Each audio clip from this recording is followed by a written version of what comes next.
உன்மடியில் நான் உறங்க கண்ணீரண்டும் தான் மயங்க என்ன தவம் செய்தேனோ என்னவென்று சொல்வேனோ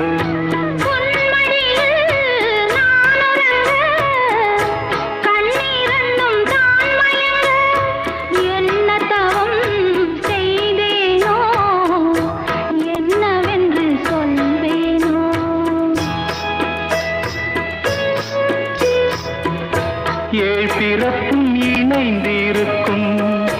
சொந்தம் இந்த சொந்தமம்மா வாழ்விருக்கும் நாள் வரைக்கும் தஞ்சமுந்தன் நெஞ்சமம்மா